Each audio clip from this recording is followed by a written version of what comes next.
Hello, welcome back to science of and research aptitude की MCQ practice series का ये 5th lecture है जिसका टॉपिक है वैलिडिटी इन रिसर्च। इसमें हम क्वेश्चन नंबर 41 से क्वेश्चन नंबर 50 कवर करने जा रहे हैं। इसमें रिसर्च में जो वैलिडिटी एक बहुत ही बेसिक सा फंडामेंटल कॉन्सेप्ट है, उसमें कुछ उसके टाइप्स, सब टाइप्स और उसके डेफिनेशन से कुछ ट्रिकी क्वेश्चन है। क्वेश्चन का पैटर्न मैंने इस बार थोड़ा सा चेंज कर दिया है। उसमें कुछ एमसीक्यू है, कुछ सिनेरियो बेस्ड क्वेश्चन है और कुछ ट्रू फॉल्स वाले क्वेश्चन भी हैं। तो आइए क्वेश्चन नंबर 41 देखते हैं। विच of the following best defines validity in research. तो ऑप्शन नंबर 1 जो है वो आपका है एक्यूरेसी ऑफ मेजरमेंट, बी जो है आपका कंसिस्टेंसी ऑफ मेजरमेंट, सी जो है आपका reliability of result and D जो है आपका ease of data collection. But उससे पहले आपके लिए एक इन्फॉर्मेशन है कि वैलिडिटी का थ्योरी पोर्शन का एक वीडियो लेक्चर मैंने अभी रिसेंटली ही अपलोड किया है, तो आप वहाँ से वो लेक्चर देख के आएंगे। उसमें आपको टाइप्स, सब टाइप्स और इसकी डेफिनेशन से रिलेटेड कुछ क्वेश्चंस और थ्योरेटिकल पोर्शन आपका वहाँ से कवर हो जाएगा, ठीक है। उसके बाद आप ये अगर प्रैक्टिस सेशन में है तो काफ़ी अच्छा रहेगा आपके लिए, आप बहुत आसानी से इनको सोल्व कर पाएंगे। तो आइए अपना जो सबसे पहला काम है वो अपन कर देते हैं एलिमिनेशन, ठीक है। तो एलिमिनेट करने से क्या होता है कि आपकी प्रोबेबिलिटी बढ़ जाती है सही ऑप्शन को टिक करने की। तो जितने भी इर्रेलेवेंट ऑप्शन है वो आप हटा दें। वैलिडिटी को आप पढ़ के भी समझ सकते हैं कि ये क्या होती होगी, फिर भी रफली मैं आपको एक बार बता दूं कि वैलिडिटी जो होती है, validity in research like when a researcher want to be so sure that his research instrument is going to measure something which it claims to measure, it calls validity itself, okay। तो कोई भी instrument जो किसी particular चीज़ को major करने के लिए बनाए, सपोज करिए कोई भी टूल जो है आपने डेवलप किया है आपके रिसर्च स्टडीज़ के लिए, है ना, डेटा कलेक्शन के लिए, तो उस टूल को आप इंस्ट्रूमेंट भी बोल सकते हैं, है ना। और ये टूल आपने सपोज करें कि डिप्रेशन का एक स्क्रीनिंग स्केल बनाया है आपने, ठीक है, स्क्रीनिंग स्केल आपने बनाया है। अब ये टूल जब आप इसको आपके पार्टिसिपेंट को अप्लाई करते हैं तो इसका जो रिजल्ट आता है वो डिप्रेशन से रिलेटेड ही वो जानकारी देगा। तो इसका मतलब है कि आपने जो टूल बनाया है, what is it is made for, it is actually measuring what is it claims to measure, okay. तो वो चीज़ है। तो वैलिडिटी का मतलब कि तब जाके अपन ये मानेंगे कि ये टूल एक वैलिड टूल है। तो यहाँ पर आप ईज़ ऑफ डेटा कलेक्शन को आप एलिमिनेट कर दें, क्योंकि ईज़ ऑफ डेटा कलेक्शन क्या होता है, ईज़ ऑफ डेटा कलेक्शन का मतलब easiness to collect the data. तो वैलिडिटी से इसका कोई लेना देना नहीं है, क्योंकि which of the following best defines, यहाँ पर क्या पूछ रहा है आपसे, की पकड़िए आप यहाँ पर, डिफाइंस वैलिडिटी रिसर्च।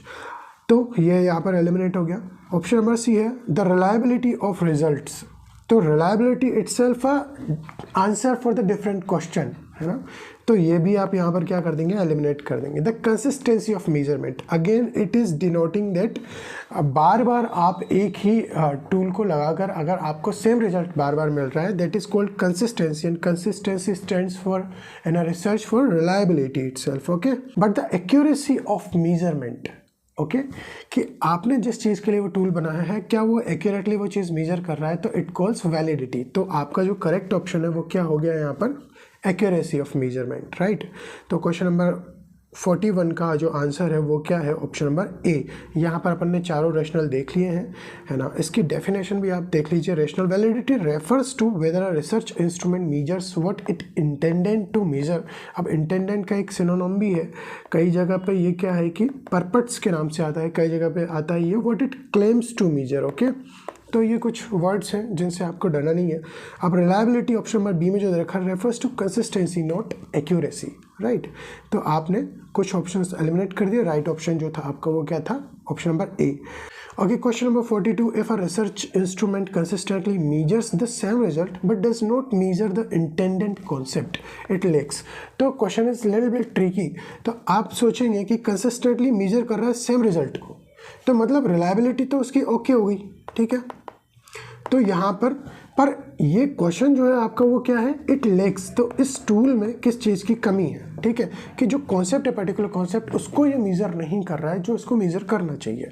तो जब भी जहाँ पे भी ये कॉन्सेप्ट वर्ड आ जाए, कॉन्सेप्ट का मतलब होता है कि थ्योरेटिकल आप इसको ले लें, तो थ्योरेटिकल को अपन कंस्ट्रक्ट भी बोलते हैं। मतलब कि सपोज करिए फॉर एन एग्जाम्पल, अगर आपने एक IQ टेस्ट का टूल बनाया, अब वो टूल जो है वो इंटेलिजेंस को मेज़र नहीं कर रहा है, ठीक है, मतलब कि उसका जो कोर कॉन्सेप्ट है उसी को वो, है ना, मेज़र नहीं कर रहा है, तो इसका मतलब है कि उसमें कंस्ट्रक्ट वैलिडिटी की कमी है। तो यहाँ पर आपका जो राइट ऑप्शन है वो क्या है, कंस्ट्रक्ट वैलिडिटी। अब बाकी जो ऑप्शन है वो मैं आपको बता देता हूँ। बाकी ऑप्शन में यहाँ पर ये कह रहे हैं कि रिलायबिलिटी तो कंसिस्टेंट रिजल्ट आ रहा है, तो इसका ये मतलब तो हुआ ही नहीं, क्योंकि रिलायबल तो हो ही गया ये, राइट, रिलायबल तो ये चीज़ हो ही गई है। दूसरी बात, इंटरनल वैलिडिटी क्या होती है? Internal validity when a tool measures cause and effect relationship, cause and effect के बीच में जो रिलेशनशिप है, ठीक है, उसको ये पर्टिकुलरली मेज़र करे, या फिर कोई भी दो वेरिएबल है, उन दो वेरिएबल के बीच में जो रिलेशनशिप है उसको कैजुअली मेज़र करे, तो इस चीज़ को अपन बोलते हैं इंटरनल वैलिडिटी। अब इंटरनल वैलिडिटी से आपको थोड़ा सा और मैं बता देता हूँ कि इसका क्या मतलब है। जैसे कि आप सपोज करें कि कुछ बच्चे हैं जो 8 घंटे सो रहे हैं, है ना, और एग्ज़ाम दे रहे हैं, और उनका एग्ज़ाम में जो स्कोर आ रहा है, टेस्ट स्कोर, वो अपन मेज़र कर रहे हैं, ठीक है। इन्होंने हेल्दी नैप ली। अब कुछ बच्चे जो है 8 घंटे नहीं सो रहे हैं, एग्ज़ाम दे रहे हैं, उनका स्कोर क्या है ना। तो अब यहाँ पर अब इंटरनल वैलिडिटी उसकी तभी चेक होगी जब आपका टूल ये नाप पाए कि ये जो कमी हो रही है, ये जो स्कोर में प्रॉब्लम आ रही है ना, आपने ये ग्रुप ए ले लिया, ये ग्रुप बी ले लिया, स्कोर में जो प्रॉब्लम आ रही है, स्कोर में जो डिफरेंशिएशन आ रहा है, वो पर्टिकुलरली एक स्लिप की वजह से आ रहा है, क्योंकि आपकी स्टडी का जो टाइटल है वो स्लिप डेप्रिवेशन है। आप स्लिप डेप्रिवेशन के रिगार्डिंग स्टडी कर रहे हैं कि स्लिप डेप्रिवेशन का कितना फ़र्क पड़ता है, तो सिर्फ इसी वेरिएबल का कितना फ़र्क पड़ता है इन कोज एंड इफेक्ट के बीच में। अब सपोज करें कि को-फाउंडिंग वेरिएबल्स भी कुछ चीज़ होती है, जैसे कि कुछ बच्चे जो हैं कुछ ड्रिंकिंग, स्मोकिंग और स्ट्रेस हैंडल करने के लिए ये सब चीज़ें कर रहे हैं, इनकी वजह से भी अगर उनका स्कोर ख़राब हो रहा है, तो we can not properly state that कि ये पर्टिकुलरली सिर्फ डेप्रिवेशन की वजह से ये चीज़ हो रही है, राइट। तो ये जो चीज़ है को-फाउंडिंग वेरिएबल्स की वजह से जो है आपकी इंटरनल वैलिडिटी जो है वो ख़राब होती है। तो इंटरनल वैलिडिटी का मतलब कोज एंड इफेक्ट के बीच का रिलेशनशिप अगर आप बहुत स्मूथली मेजर कर पा रहे हैं, तो इसका मतलब है कि आपका टूल में जो है इंटरनल वैलिडिटी है, राइट। अब नेक्स्ट जो चीज़ है आपकी रिलायबिलिटी अपन ने एलिमिनेट कर दिया था, राइट। उसके बाद लास्ट कंटेंट वैलिडिटी का मतलब है कि कंप्रेहेंसिवनेस, मतलब कि जैसे कि आप डिप्रेशन वाला स्केल बना रहे हैं वापस से, ठीक है, आपने कोई टूल बनाया, डिप्रेशन स्क्रीनिंग टूल आपने बनाया या इंस्ट्रूमेंट आप इसको बोल सकते हैं। अब इसमें जो पैरामीटर्स आपने रखे हैं इस क्वेश्चनर में, ये क्या है कि ये कंप्रेहेंसिवली सब कुछ मेजर करे, लाइक डिप्रेशन से रिलेटेड जैसे कि फिजिकल कुछ सिम्टम्स होते हैं, है ना, जैसे कि लॉस ऑफ एपेटाइट आप मान लें, है ना, लॉस ऑफ एपेटाइट, एंड जो अदर थिंग है वो एजिटेशन, है ना, स्लीप डिस्टर्बेंस, इस तरह के कुछ फिजिकल सिम्टम्स ये मेजर करे। वहीं ये कॉग्निटिव कुछ फीचर्स हैं उनको ये मेजर करे, जैसे कि डिसीजन मेकिंग में इम्पैक्ट पड़ रहा है उसका, है ना, इमोशनल, अब कुछ इमोशनल सिम्टम्स को ये मेजर करे, मतलब कि एक वाइड रेंज ऑफ कॉन्सेप्ट को अगर ये कवर कर रहा है तो उसको अपन बोलते हैं कंटेंट, मतलब कि कंप्रेहेंसिवनेस। कंटेंट जहाँ भी आ जाए, कंप्रेहेंसिवनेस की अगर जहाँ पर बात हो रही हो, जैसे कि ग्रेड 3 का बच्चा है, आप ले लें स्कूल का एक एग्जाम्पल, आप मेजर कर रहे हैं उसमें एक 3rd ग्रेड, सब ग्रेड मतलब कि यहाँ पर स्कूल 3री कक्षा में पढ़ने वाला बच्चा, अब उसमें आप स्पेलिंग के चेक कर रहे हैं कि वो स्पेलिंग अच्छे से बोल पाता है कि नहीं बोल पाता है, तो you have to put the all kind of words और range of words in your questionnaire or in your tool or instrument to measure the accuracy। तो सभी चीज़ें आप उसमें इन्वॉल्व करेंगे, तो इस चीज़ का मतलब है कि आपके कंटेंट वैलिडिटी अच्छी है, मतलब you have high content validity, okay. तो ये चीज़ है, तो आपका जो राइट ऑप्शन हो गया वो कौन सा हो गया यहाँ पर, construct validity, okay. Option number 43 पे आ जाइए आप। अब 43 में आप ये बोल रहे हैं कि the extent to which test items represent the entire domain they are suppose to measure. अब एंटायर डोमेन या फिर एंटायर कॉन्सेप्ट, है ना। अब थ्योरेटिकल कॉन्सेप्ट से अलग है यहाँ पर, मतलब कि यहाँ पर रेंज की बात हो रही है, रेंज ऑफ कॉन्सेप्ट की बात हो रही है, ठीक है। मतलब बहुत सारी चीज़ें, वही कंप्रहेंसिवनेस। तो आपने क्वेश्चन अभी पहले ही देखा और अभी आपने तुरंत सोल्व कर दिया, जहाँ पर ये आ गया एंटायर डोमेन को अगर वो कवर कर रहा है, suppose to mean it means it's a content validity, तो ये चीज़ हो गई, राइट। अब मैं आपको बाकी ऑप्शंस, राइट ऑप्शन अपन ने सेलेक्ट कर लिया। अब फेस वैलिडिटी में आपको बता देता हूँ कि फेस वैलिडिटी जो है वो होती क्या है। फेस वैलिडिटी का मतलब यहाँ पर ये है कि सुपरफिशियली आपको अगर कोई भी टूल दिया जाए, आप वो टूल देख के ही सब्जेक्टिव जजमेंट से ये बता दें कि ये किस रिगार्डिंग वो टूल है। फॉर एन एग्जाम्पल मैं थोड़ा सा ईजी कर देता हूँ इसको। जैसे कि कोई क्वेश्चनर है जिसमें आपने हॉस्पिटल, आपके हॉस्पिटल में कोई एडमिट है, ठीक है, हॉस्पिटल में कोई बंदा एडमिट है या कोई पेशेंट है आपका, वो एडमिट है। अब आप उससे पूछ रहे हैं कि हॉस्पिटल की क्लीनलीनेस कैसी लगी आपको, ठीक है। उसके बाद आपको यहाँ का स्टाफ का बिहेवियर कैसा लगा, है ना। उसके बाद आप उससे पूछ रहे हैं कि आपको जो है यहाँ का जो ट्रीटमेंट है उससे आपके आउटकम आ रहे हैं वो बेटर है कि नहीं है, आपको फ़र्क पड़ रहा है कि नहीं पड़ रहा है जो मेडिसिन चल रही है। तो आप ये क्या, अब इसको देख के सब्जेक्टिव जजमेंट से आप ये बता सकते हैं कि ये किस रिगार्डिंग सर्वे हो रहा है। तो ये जो सर्वे हो रहा है ये किस रिगार्डिंग हो रहा है, एक तरीके से क्लाइंट सेटिस्फेक्शन के लिए, मतलब कि, है ना, सेटिस्फेक्शन के लिए। तो मतलब कि आप इसको देख के बता सकते हैं कि ये किस रिगार्डिंग है। तो वो जो सुपरफिशियल है इसको बोलते हैं सुपरफिशियल वैलिडिटी, या फिर मतलब सुपरफिशियल ऑफिशियल नहीं बोलते, इसको बोलते हैं फेस वैलिडिटी। देख के ही बता सके कि ये टूल एक वैलिड टूल है या नहीं है।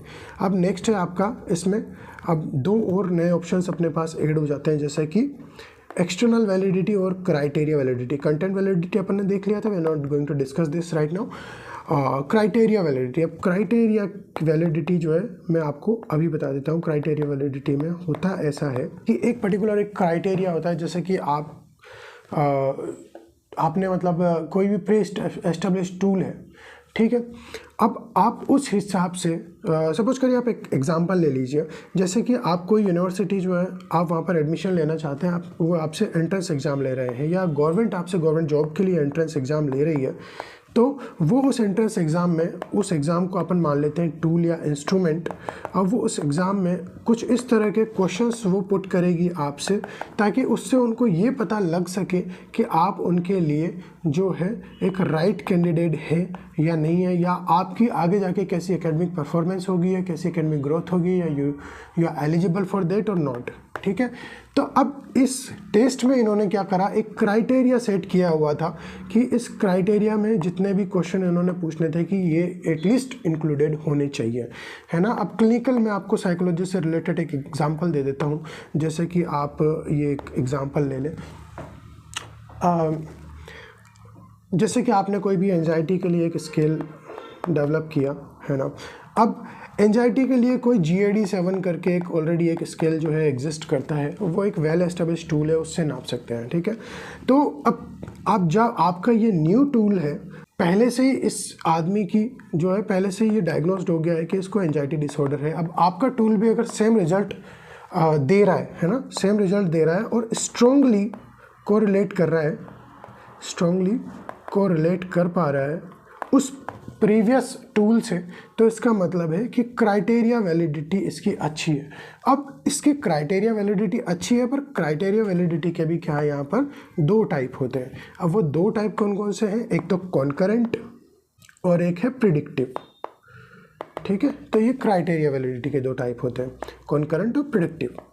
अब कॉन्करेंट का मतलब कि आपने अभी टेस्ट लिया किसी प्री डायग्नोस्ड पर्सन में और उसमें आपका रिजल्ट सेम आ गया। अब प्रिडिक्टिव, अब आप इसी टेस्ट को अगर सामने वाले को बोलते हैं कि फॉलोअप पे रखें और ये लें, तो how much he is likely to develop the anxiety in the next year, और ये प्रिडिक्ट कर पाता है अगर आपका टूल, तो आपका टूल की जो प्रिडिक्टिव वैलिडिटी है वो हाई हो गई, ठीक है। अब एक्सटर्नल वैलिडिटी तो जनरलाइजेशन से रिलेटेड है, तो वो अभी अपन नेक्स्ट क्वेश्चन में देख लेंगे। क्वेश्चन नंबर 44 पे आ जाइए। Which type of validity ensure the research finding can be generalised to the real world setting, ठीक है। तो रियल वर्ल्ड सेटिंग में किस टाइप की टूल वैलिडिटी जो है वो ये इंश्योर करती है कि आपकी रिसर्च फाइंडिंग है अगर वो जनरलाइज हो रही है रियल वर्ल्ड में तो वो उसे अपन क्या बोलते हैं। तो इंटरनल आपने देख ही लिया था, कॉज एंड इफेक्ट वाली है, सिर्फ रिलेशनशिप और कोफाउंडिंग वेरिएबल प्योर वेरिएबल का पता लगाती है। एक्सटर्नल वैलिडिटी जो है वो क्या होती है, जनरलाइज की जा सकती है, ठीक है।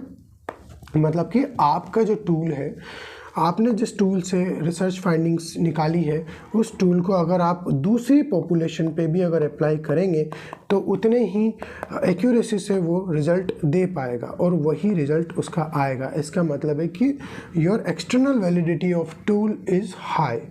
एक्सटर्नल वैलिडिटी ओके है, फेस वैलिडिटी, क्राइटेरिया वैलिडिटी दोनों चीज़ें आपने देख ली, राइट। तो एक्सटर्नल वैलिडिटी आपका राइट ऑप्शन हो गया। 45 A researcher administer a new intelligence test and compares, ये शायद आपका सिनेरियो बेस्ड क्वेश्चन है, compares score with those from the well established intelligence test.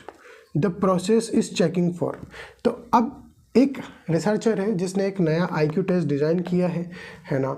अब वो एक प्री एस्टेब्लिश्ड टेस्ट से अगर वो कर रहा है, मेज़र कर रहा है ऑलरेडी, तो अब ये जो है ये इस प्रोसेस को अपन क्या बोलते हैं, ये किस टाइप की वैलिडिटी को वो चेक कर रहा है, ठीक है। तो ये सीधा आपका आंसर मैंने अब ये बताया था आपको, कॉन्करेंट वैलिडिटी। अब यहाँ पर इकोलॉजिकल वैलिडिटी एक डिफरेंट थिंग होती है, फेस वैलिडिटी और इंटरनल वैलिडिटी आप एलिमिनेट कर सकते हैं, राइट। तो यहाँ पर आपका क्राइटेरिया का ही सब टाइप है। क्वेश्चन नंबर 46 आप देखिए यहाँ पर, which of the following is the biggest threat to internal validity. अब मैंने इंटरनल वैलिडिटी आपको बताया था, तो कुछ ऐसे वेरिएबल्स जो आपके स्टडी को डिस्टर्ब कर सकते हैं तो उनको अपन क्या बोलते हैं, को फाउंडिंग वेरिएबल्स, ठीक है।